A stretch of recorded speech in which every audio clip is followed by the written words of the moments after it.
বন্ধুরা, মজায় মজায় গণিত শেখায় তোমাদের স্বাগতম জানাচ্ছি। তো আজকে আমরা একটা গুণ শিখব।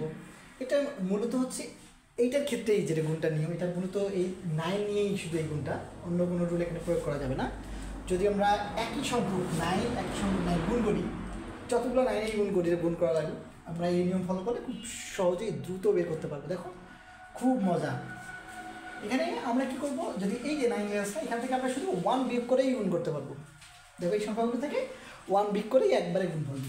দেখো কীভাবে, আমরা এখান থেকে 1 বিয়োগ করব, সামনে দুটা শূন্য দেব। এখানেও আমরা কি করব, 1 বিয়োগ করব, সামনে 3টা শূন্য দেব।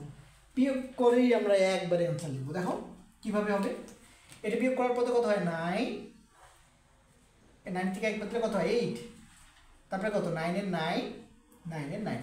এই যে ভাগফলটা বের হতো, এখানেও আমরা যদি এটা করি, দেখো এখানে কত 8, 9, 9, 9। এই যে আমরা যে বিয়োগফলটা বের হলো সেইটা আমরা এখানে লিখবো 9, 9, 8। তারপরে যত বিয়োগ করছি সেটা লিখলেই হয়ে গেল আমাদের গুণ। দেখো আমরা এটা লিখবো এবার 9, 9, 8, তারপর 0, 0, 0, 1। দেখো অতি সহজে আমরা অনেক বড় একটা গুণফল বের করে ফেলাম। এরকম মজার মজার টপিক পেতে আমার পেজটাতে লাইক ফলো দিয়ে পাশে থাকুন। ধন্যবাদ।